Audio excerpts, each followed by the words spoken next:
Boa tarde de Jerusalém. Saudações. E por você, talvez é bom dia, boa noite. Eu não sei quando você está assistindo esse seminário. Mas esse seminário faz parte do Envision, Conferência para Pastores e Líderes. Agora, a palavra Envision em inglês tem o sentido de transmitir, de passar ou de incentivar uma visão. E essa é minha oração por vocês hoje. Que após esse seminário, o Espírito Santo vai aplicar a palavra de Deus ao seu coração, à sua vida e te dar uma nova visão da igreja, do nosso Senhor Jesus e de Israel. Nós vemos hoje no mundo que está mudando-se rápido. A Covid, uma grande mudança. As respostas dos governos à Covid, outras mudanças econômicas. Mas nós temos que nos cuidar para não ser distraído das mudanças profetizadas e que elas significam por nós. Eu vi essas mudanças significativas das profecias de forma pessoal, começando no ano 2017. Quando 7 cristãos profissionais no ramo médico entraram na Síria, no meio da guerra civil, para cuidar os feridos. Quem eram esses cristãos? Como eles conseguiram entrar numa zona de guerra? Nós veremos essas respostas depois. Meu nome é Barry Dennison. Eu sou vice-presidente de operações da Embaixada Cristã de Jerusalém. O assunto de hoje é a restauração de Israel e o papel da igreja visto nas palavras do profeta Isaías. Nós veremos como o profeta viu e explicou à igreja quase 3.000 anos atrás. Mas hoje nós vivemos num tempo em que a maioria do mundo explica como um tempo sem esperança. Recentemente eu li um estudo, agora esse janeiro de 2022, um estudo publicado por uma universidade nos Estados Unidos, Universidade de Oxford, na Inglaterra, e a Universidade de Singapura. Nesse estudo, eles falaram que apenas 16% da população do mundo tem motivo de otimismo ou de esperança para os próximos anos. E somente 11% tem esperança de uma melhoria econômica nos próximos 3 a 5 anos. Nós vivemos num mundo que está perdendo a esperança e tem medo de esperar por algo melhor. Nós, como líderes da Igreja de Jesus Cristo, temos que demonstrar a esperança que nós temos para este mundo sem esperança. E para isso, nós precisamos uma nova paradigma de Israel e da igreja. Eu creio que uma vez que nós enxergamos o que Deus está fazendo hoje, nas palavras de Isaías, nós teremos uma fé maior, uma esperança maior. O Covid fechou as viagens internacionais, deixou muitos de nós trancados dentro de casa por semanas ou meses. Muitas igrejas em parte do mundo não podiam se reunir. Aqui em Israel, eu já vim por décadas orando Salmo 122, para a paz de Jerusalém. Mas nesses 2 anos, eu vi a minha incredulidade e falta de fé em orar pela paz de Jerusalém. Quando Deus, com seu plano soberano, bateu na minha falta de fé, e eu vi algo que eu nunca esperava. Eu estou falando do chamado Abrahamic Accords. A novidade de paz entre Israel e várias nações islâmicas na região.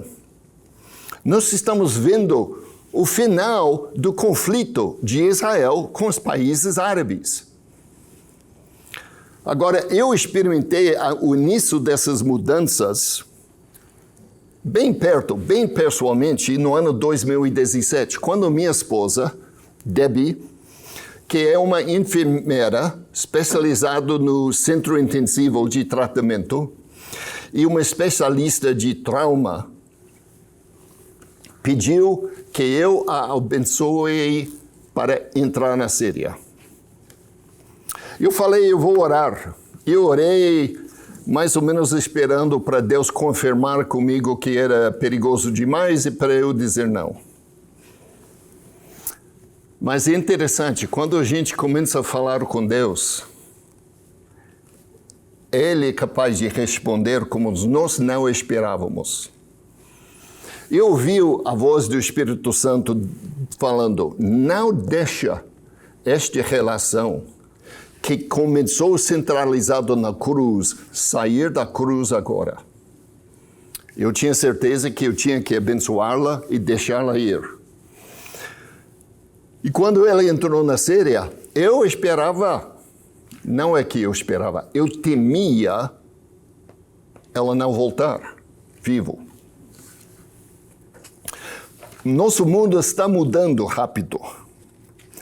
E temos que ser honesta que, olhando a história da igreja, a igreja sempre atrasa 2 a 3 gerações depois de alguma descoberta científica ou alguma mudança geopolítica. Um exemplo disso é no início do século passado, 1910, 1920, os teólogos estavam escrevendo que a igreja tinha que tirar os milagres da Bíblia, pois a ciência havia provado que esses milagres jamais podiam acontecer. A igreja estava tomando essa atitude nas escolas teológicas, ao mesmo tempo que a ciência estava falando dos poderes milagrosos da física quântum. E que a física quântum, na verdade, deixa possível todos esses milagres e outros acontecerem sem violar a lei da estrutura deste mundo. A igreja só começou a retomar o milagroso no final da década de 60, no início de 70. Agora, tudo isso é apenas introdução. Agora vamos olhar como Isaías enxerga Jesus, o Messias, como ele explica Jesus. Nós, como a igreja, estamos acostumados de ver muitas explicações de Jesus no livro de Isaías. Por exemplo, Isaías capítulo 53 fala dos servos que sofrem para a redenção. Ou em Isaías 61, nós vemos os versos que próprio Jesus citou, falando de si, que o Espírito do Senhor está sobre mim. O primeiro ponto deste ensino. Isaías viu o Messias como uma bandeira, um estandarte sobre os gentios, sobre a igreja. Se nós abrimos em Isaías capítulo 11, versos 1 a 3, nós lemos: porque brotará um rebento do tronco de Jessé, e das suas raízes um renovo frutificará. E repousará sobre ele o Espírito do Senhor, o Espírito de sabedoria e de inteligência, o Espírito de conselho e de fortaleza, o Espírito de conhecimento e de temor do Senhor. Se a gente pula para o verso 10, e acontecerá naquele dia que as nações perguntarão pela raiz de Jessé, posta por pendão, ou por estandarte, ou por bandeira sobre os povos, e o lugar do seu repouso será glorioso. Agora diz, naquele dia as nações, a palavra no hebraico é gentios. Gentios não é só as nações, é especificamente os povos, as nações que não são judeus. E a palavra por estandarte, por pendão, por bandeira, é a palavra nes. Aqui ele diz lenes. Nes é uma palavra traduzida de várias formas do hebraico para inglês. O mais comum é milagre, Nes Gadol, o grande milagre. Tem uma cidade aqui em Israel, Nes Ziona, o milagre de Sião. Mas ela também é usada para um sinal, uma bandeira, um estandarte.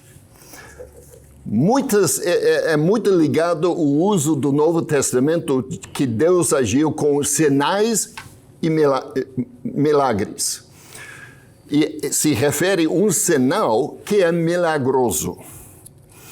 E aqui se fala que essa pessoa, essa raiz de Jessé, o Messias, Deus vai pôr como um sinal milagroso sobre as nações. Ele estava enxergando Jesus e a igreja.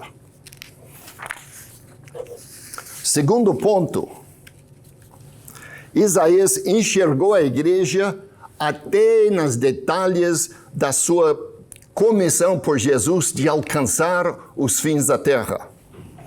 Se nós lemos em Isaías 66, versos 18 e 19, porque conheço as suas obras e seus pensamentos. O tempo vem, então o profeta está dizendo, há um tempo por vir, em que ajuntarei todas as nações e línguas, e verão a minha glória.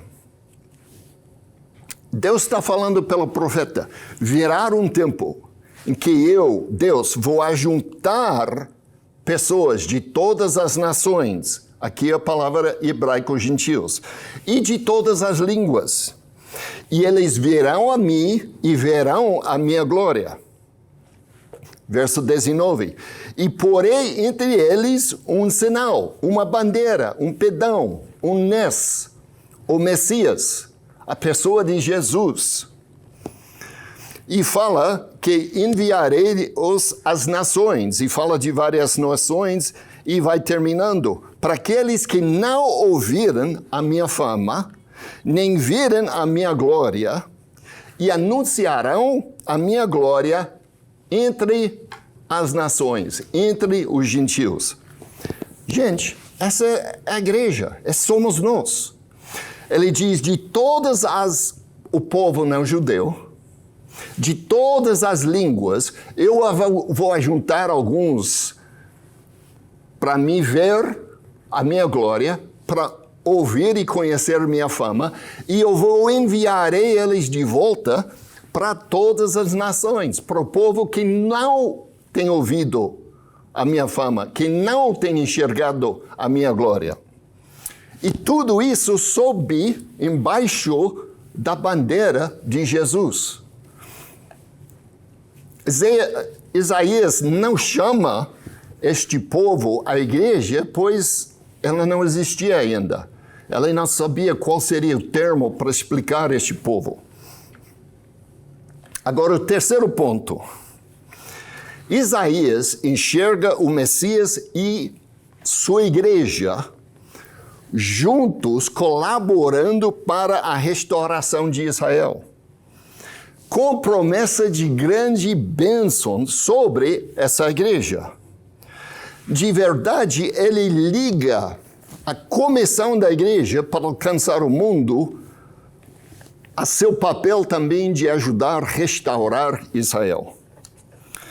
Isaías, voltando ao capítulo 11, versos 10 a 12. E acontecerá naquele dia que as nações perguntarão pela raiz de Jessé, que é posto por pendão, por bandeira, sobre os povos. E o lugar do seu repouso será glorioso. Já lemos isso antes. Mas continuando com verso 11 e 12.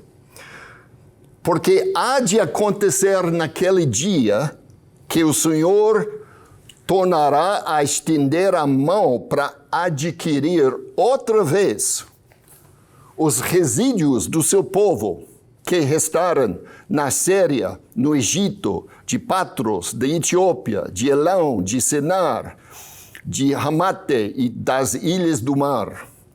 E ele levantarão um pedão, uma bandeira, um estandarte, o Messias, entre as nações, os gentios, e ajuntarão os desterrados de Israel, ajuntarão os dispersos de Judá e congregará desde os quatro confins da terra.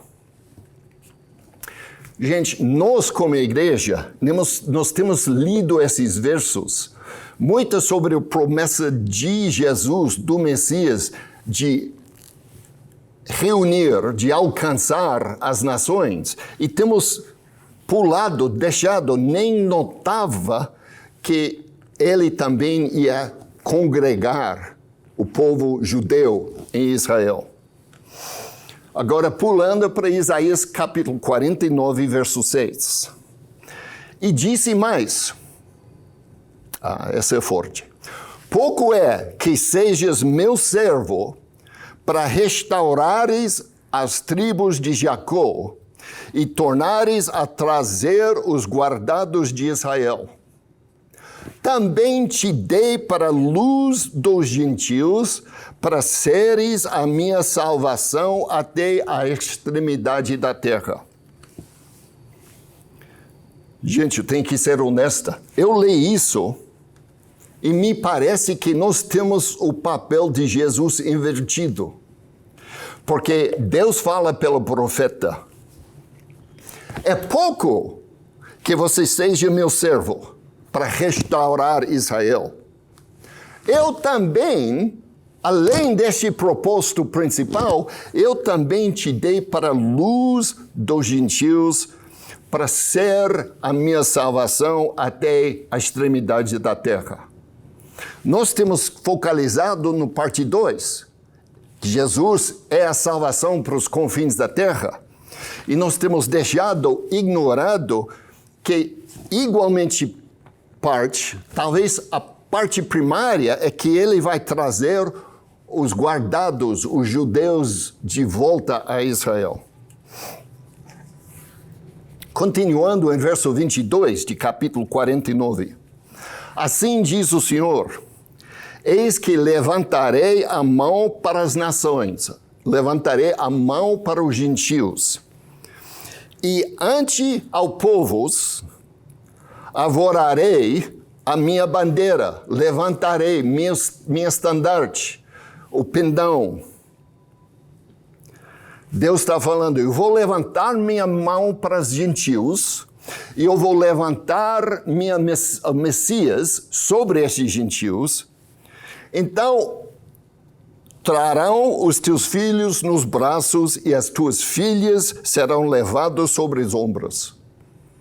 Deus levanta a mão e levanta o Messias sobre nós, sobre os gentios, para que esses gentios traz o povo de judeu de volta para Israel. Os filhos nos braços e as filhas nas ombros. Agora, antes de terminar essa parte, quero que você volte comigo na sua mente. Imagina o tempo de Israel, antes da destruição, talvez no tempo de Jesus, quando existia o templo físico, e Deus havia ordenado que toda a adoração aconteceria no templo físico, que as ofertas, os sacrifícios aconteceriam entre o templo. Só que, por nós, os gentios tinham problemas. Aquele tempo era só para os judeus adorar. Aquele tempo, para entrar e dar oferta, adorar, cantar, tinha que ser judeu. Mas tinha mais restrições.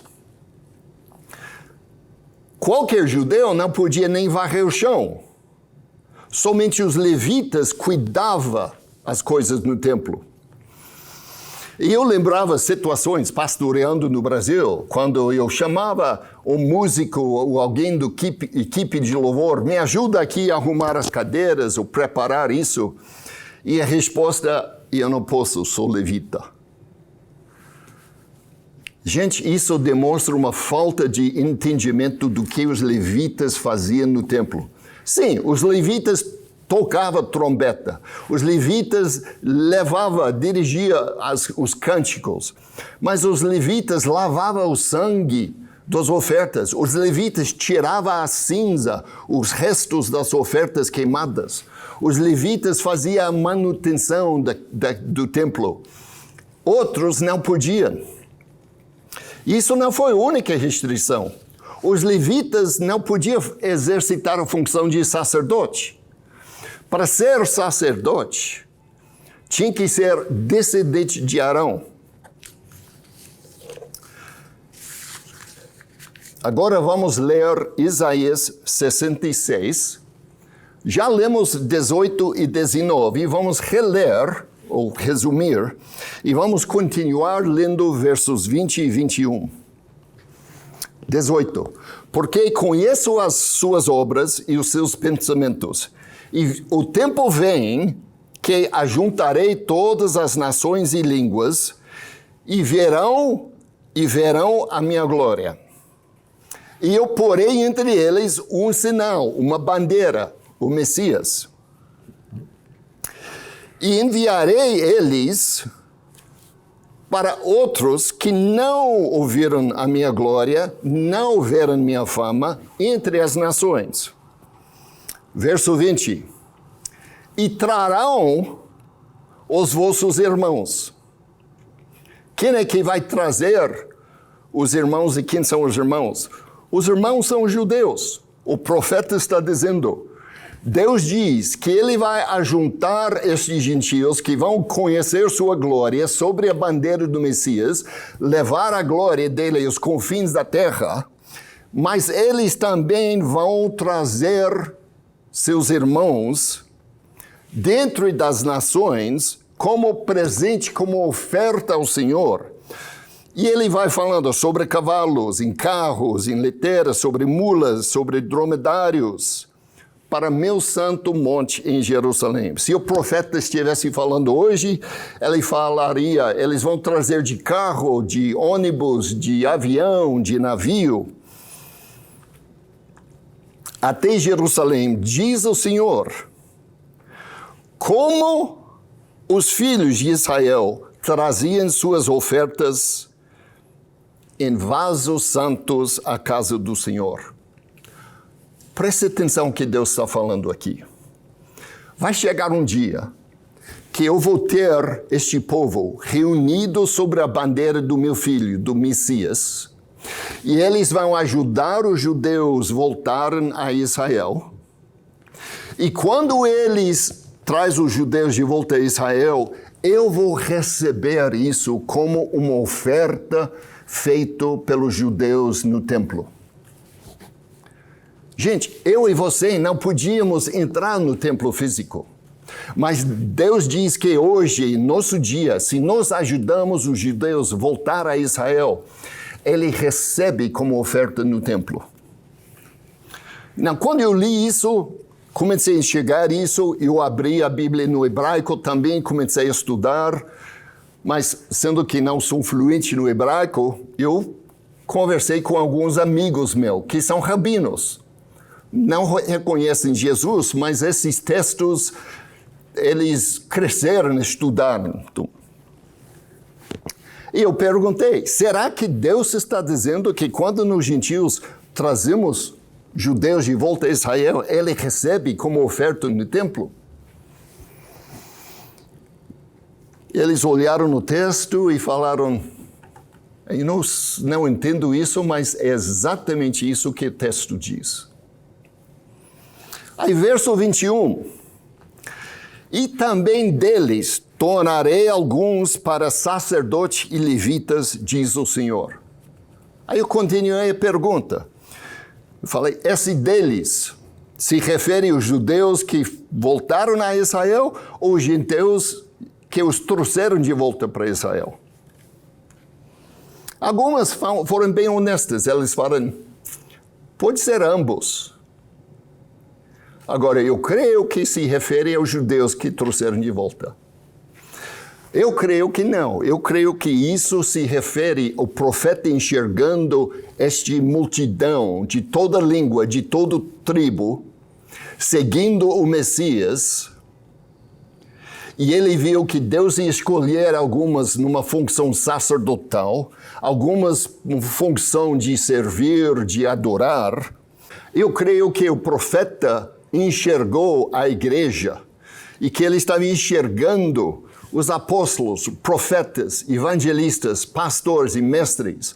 Mas ele não tinha nome. Ele sabia que ter uma função sacerdotal, uma função de adoração, uma função de servir. Eu creio que o profeta viu a igreja destes 2000 anos reunidos sobre a bandeira de Jesus.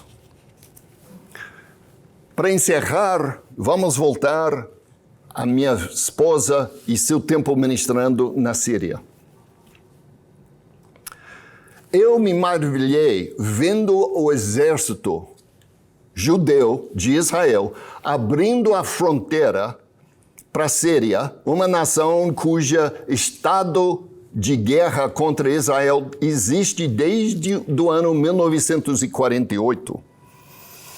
Mas o exército israelense abriu a fronteira para dar comida, para dar roupa, para dar medicamentos, para ajudar os necessitados sofrendo no meio dessa guerra.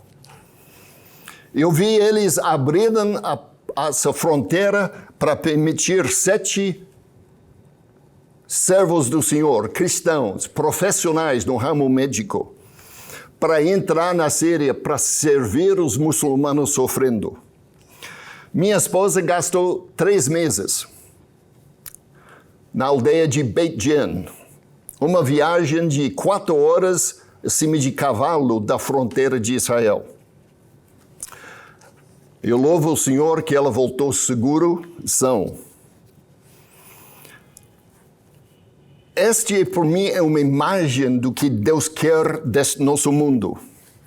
Esses servos de Jesus, de várias nações, de várias línguas, arriscaram sua vida para mostrar o amor de Jesus aos muçulmanos servindo. E foi um exército judeu que abriu as portas e colaborou com essa assistente aos muçulmanos sofrendo. Nós tivemos a oportunidade de entrevistar alguns dos sirianos que foram trazidos aos hospitais. Israel trouxe mais de 5.000 dos gravemente feridos para tratamento nos hospitais de Israel. E uma deles, ele foi bem direto. Ele falava, desde criança, eu fui ensinado, os judeus e os cristãos são nossos inimigos e querem nos matar. Hoje eu sei que essa é mentira. Hoje eu sou vivo porque judeus e cristãos nos ajudaram, nos amaram. Nosso mundo está mudando e Deus não está surpreso. Deus viu isso e até revelou tudo isso aos seus profetas milhares de anos atrás. Agora quero terminar com 2 mais versículos. Em Lucas capítulo 21, verso 24, Jesus está falando logo antes disso da destruição de Jerusalém, que aconteceu 2 vezes pelos romanos no ano 70, no ano 135.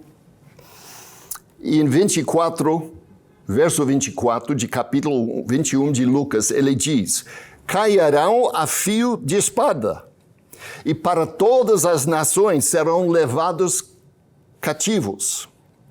E Jerusalém será pisado pelos gentios até que os tempos dos gentios se completem.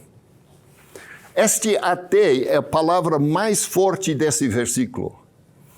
significava que Jesus viu Jerusalém sendo destruído sob governo e autoridade dos não-judeus, até que chegará um tempo que ela voltará a ser uma cidade sob controle judeu. Nós vivemos nesses dias. Jerusalém voltou a ser sob controle dos judeus no ano 1967. Se isso é o complemento, isso não sei, porque Israel escolheu a permitir a plataforma do templo a permanecer sob a autoridade muçulmana. Mas nós estamos claramente nesse tempo dessas profecias. Vamos terminar lendo Isaías 66, 10 a 14. Regozai-vos com Jerusalém, alegrai-vos por ela. Vós todos que a ameis, enche-vos por ela de alegria, todos que por ela pranteaste. Vocês podem ler o restante desses versículos, mas Deus está falando que haverá um tempo, eu creio que o tempo é agora, que nós temos que nos alegrar pela restauração de Jerusalém. Nós temos que aceitar o chamado de colaborar para a volta dos judeus a Israel. E você pode me questionar como nós, como igreja, possamos ajudar os judeus a voltarem a Israel. Pode orar. 2, podem doar pela embaixada cristã. No ano passado, nós ajudávamos mais de 3.000 judeus a regressarem a Israel. Nas próximas semanas, nós vamos ajudar um voo inteiro de judeus da Etiópia, onde nós pagamos todos os poltronas no avião para que eles regressaram à sua terra, seu lar bíblico, que é a terra de Israel. Nós temos que lembrar que as promessas, as profecias de Deus vêm ligado a um tempo e um lugar. Todos nós ansiamos para a volta de Jesus. E ele voltará para onde? Para Monte das Oliveiras, aqui na terra de Israel. Agora eu quero orar por vocês. Pai, agora no nome de Jesus, envia seu Espírito Santo, move nos corações de todos que ouvem essa mensagem. Dá a eles fome para voltar e reler e estudar as verdades na sua palavra. E, Senhor, você aplica essas palavras aos seus corações para dar glória ao nome de Jesus. Amém. Shalom de Jerusalém.